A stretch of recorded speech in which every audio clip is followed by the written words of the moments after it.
My name is Larney. I'm from Seminole, Oklahoma, and my tribe is Seminole. And I belong to the Hijiti Band and the Bird Clan. And I grew up in and around a stomp ground, ceremonial ground called Gar Creek. And there, as I grew up, I entered the home of my guardian family probably at the age of 2. And while I was with them, I had an opportunity to really get involved with what they were involved in. My 2 great uncles, the one great uncle that I was living with is named James, and his brother was named Bunny. And the 2 of them are the ones that were really actually my trainers. And over the years, as I grew up, I began to understand a lot of their teaching, a lot of the duties of the ceremonial grounds.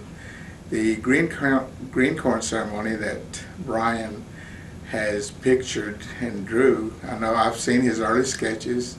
He sketched the medicine man, and he had an idea of what he wanted to do. And as he began to plan this painting, it took on this scene, the black backdrop of the Florida Everglades scenes. And as that began to happen, then he brought in the people. And of course, he had seen the buffalo dance that we did in Oklahoma, so he had an idea on how they paired up, the 2 men, 2 women, and so forth, as they went through the line. And the women dressed in their ribbon dresses, and the guys in their shirts, their ceremonial shirts. One of the ceremonies that took on the new year. This was the beginning of the new year, and it was a sign of fasting. It was a sign of forgiveness, and all the different things that we sometimes hold on to. But this was a time to release those things. And as we went along, the beginning of the new year, everyone that was there actually participated in it.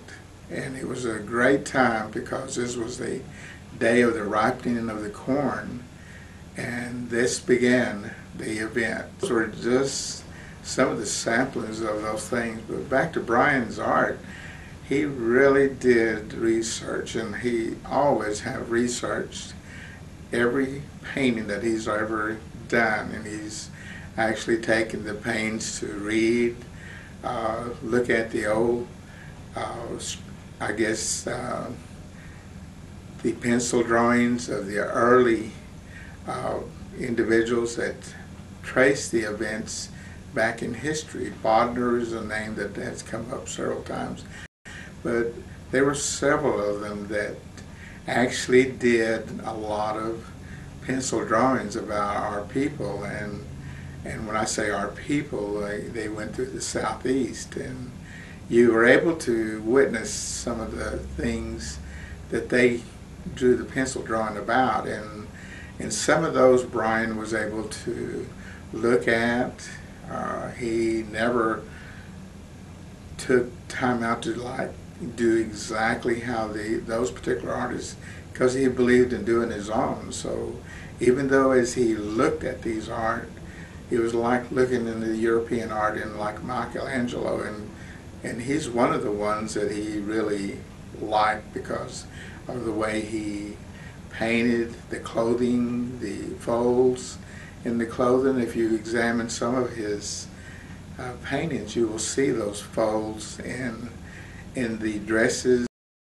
And being of 2 tribes, being Choctaw on his mother's side and being Seminole on my side, he took those 2 examples and blended those 2 different artworks together in his paintings. So examine his paintings, because there are several that are Choctaw, there are several that are Seminole, and those show a lot of how he was able to examine the information that he was able to come up with, and those as results came out to be his paintings, and he is very happy about the way he does paintings. He doesn't release it to just anybody. He's very careful about who he does the, you know, he would take time out to really sit down and talk to people to understand his paintings, because it does have a deeper meaning than just the color on paper and the pencil sketches per se, but those all come together as being personal to him. And as he conveyed his artwork, he's very proud of other people's, the elders.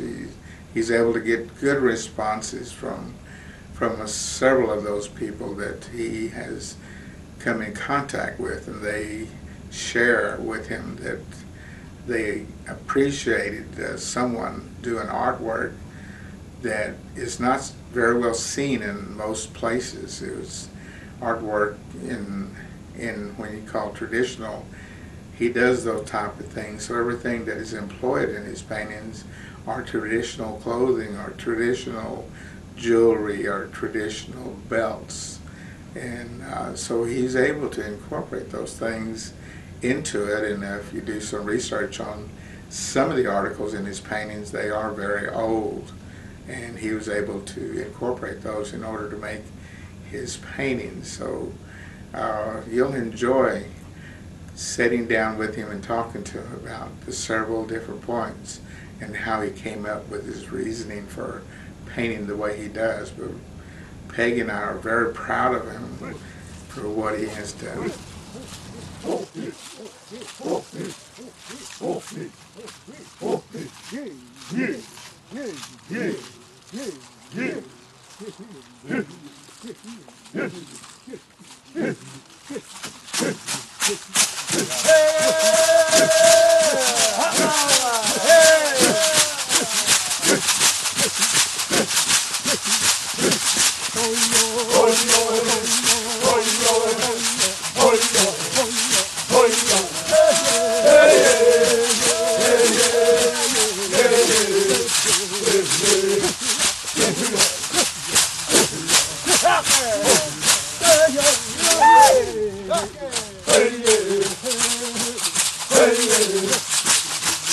Hey!